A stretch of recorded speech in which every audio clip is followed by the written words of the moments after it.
Bonjour chers élèves, j'espère que vous êtes en bonne santé. Notre leçon d'aujourd'hui est une leçon d'étude de texte. On va faire une analyse du premier chapitre du roman à thèse, Le dernier jour d'un condamné.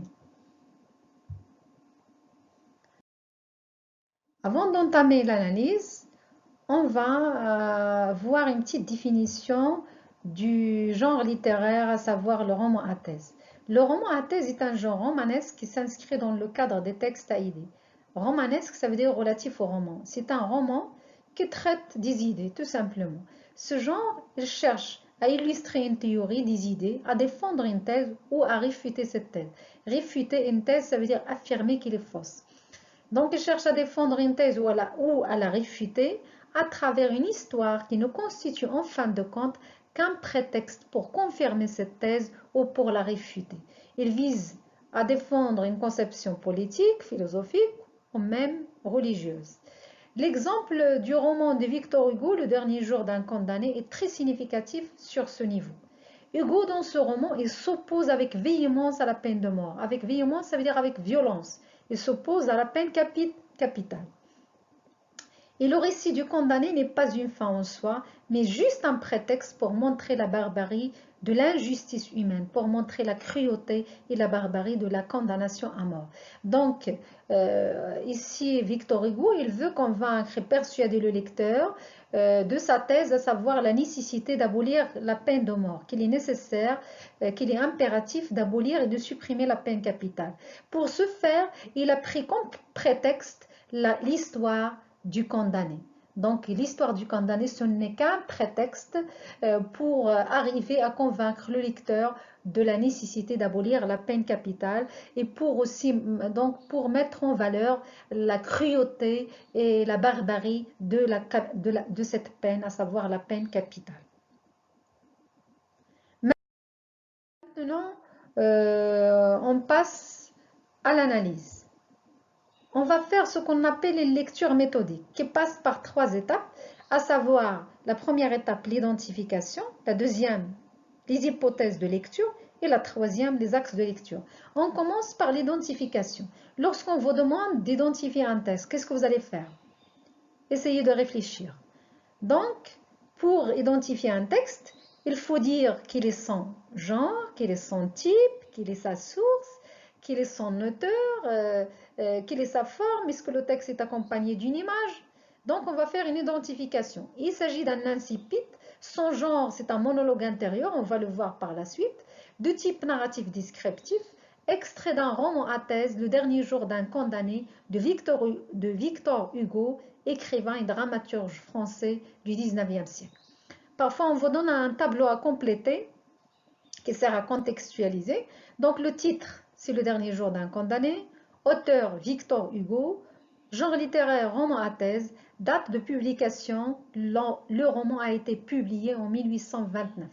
Si on vous donne époque, vous écrivez le 19e siècle.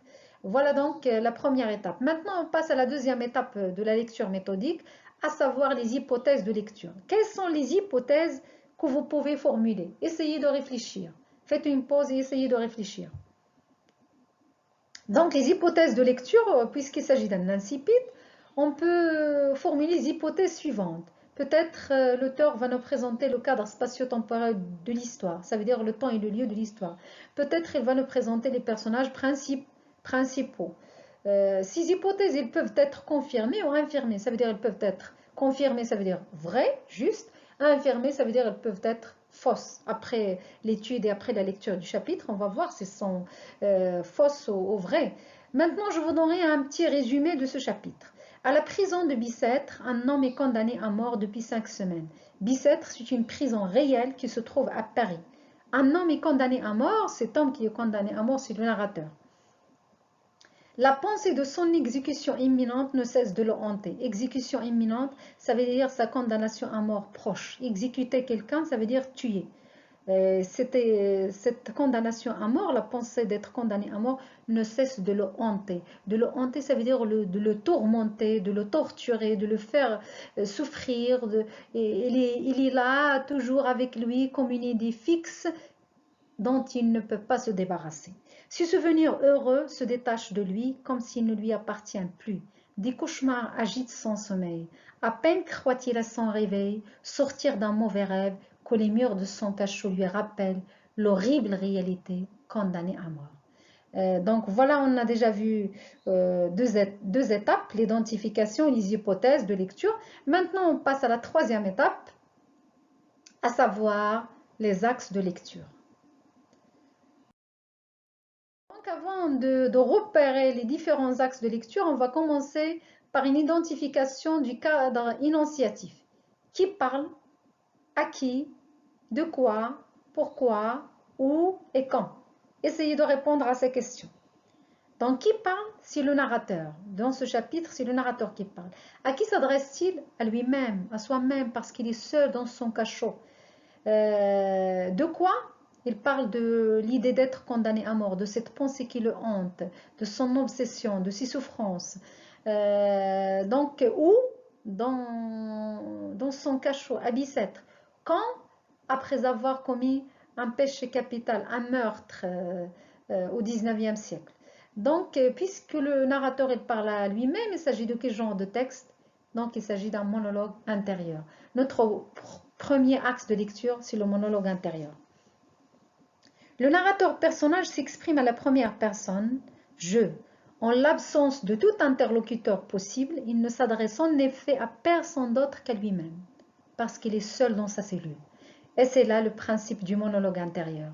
Et Victor Hugo, il a fait volontairement le choix de ce procédé narratif, à savoir le monologue intérieur. Pourquoi, à votre avis? Essayez de réfléchir. C'est pour mettre le lecteur en contact direct avec le narrateur, avec l'intérieur du narrateur, avec la conscience et les souffrances du narrateur. C'est un récit mené avec une focalisation interne qui nous permet de vivre avec ce pauvre condamné ces derniers jours attendant l'exécution. Et dans ce chapitre, le narrateur, il exprime ses souffrances, que lui cause cette pensée qui l'obsède, à savoir la pensée d'être condamné à mort. Donc notre deuxième axe de lecture, c'est l'obsession du narrateur. L'obsession du narrateur, elle est exprimée par plusieurs éléments. Le premier élément, c'est la structure du chapitre. Le chapitre, il s'ouvre, il se ferme sur la même phrase exclamative, sur la même exclamation horrifiée, condamné à mort, qui est répétée encore une autre fois au milieu du chapitre. Donc dans ce chapitre, il n'y a pas d'action, il n'y a pas de progression narrative.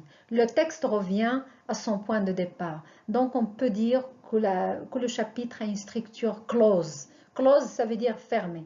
Ça, c'est le premier élément par lequel s'exprime l'obsession du narrateur. Le deuxième élément, c'est l'organisation interne du chapitre en deux moments, à savoir le passé et le présent. Et il y a ici un contraste entre le passé et le présent du narrateur. Donc, dans ce chapitre, nous avons c'est le deuxième paragraphe qui parle du passé.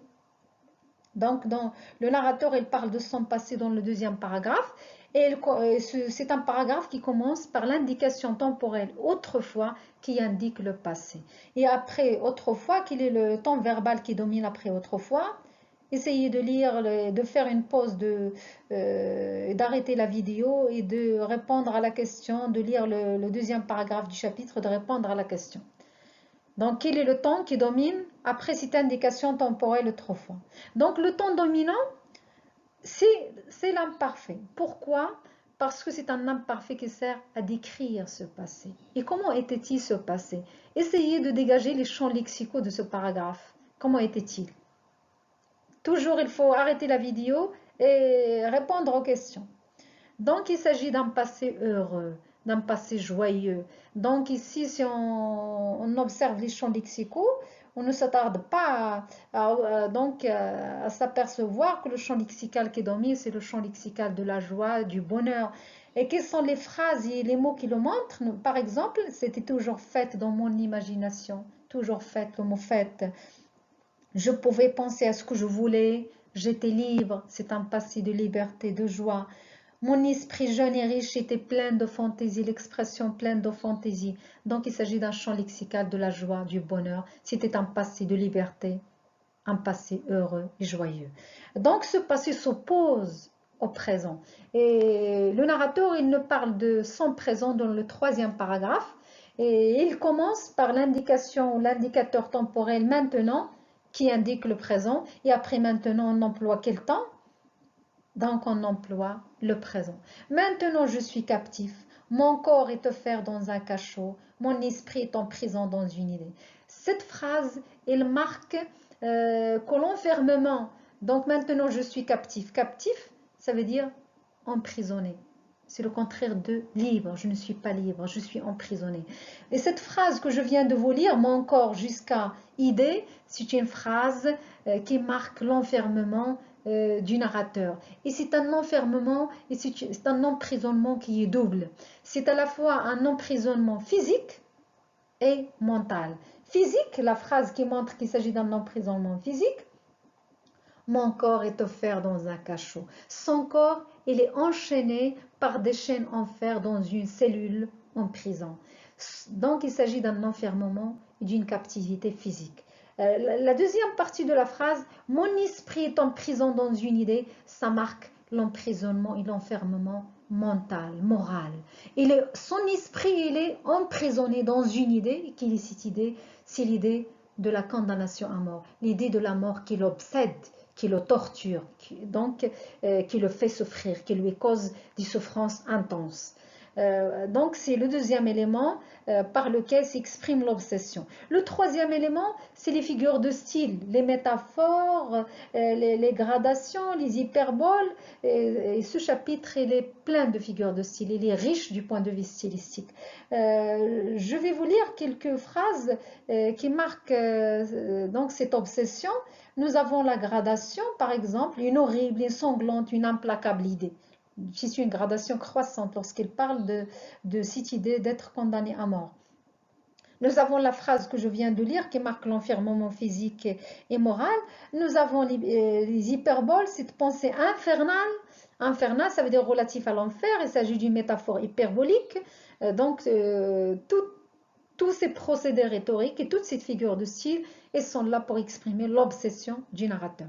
Le dernier élément par lequel s'exprime cette obsession, c'est la fréquence des adjectifs qui font naître le pathétique. Ça veut dire qui inspire la pitié des lecteurs. Quels sont ces mots? Une horrible, une sanglante idée. Voilà donc pour le deuxième axe de lecture. Maintenant, on passe au troisième axe de lecture.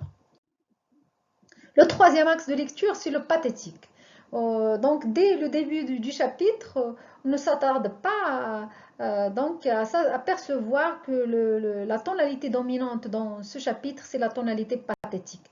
Qu'est-ce que ça veut dire une tonalité pathétique ou un registre pathétique? Le registre pathétique, ça vient du grec pathos, qui veut dire souffrance, douleur. C'est un texte qui est un registre pathétique, c'est un texte où on met l'accent sur les souffrances et la douleur des personnages pour mieux inspirer la pitié et la compassion des lecteurs. Donc, une ouverture pathétique. L'auteur a imprimé au texte une tonalité pathétique dans la mesure où on met l'accent sur le moment tragique de l'histoire, à savoir les moments qui précèdent l'exécution du narrateur, où on met l'accent sur les souffrances du narrateur.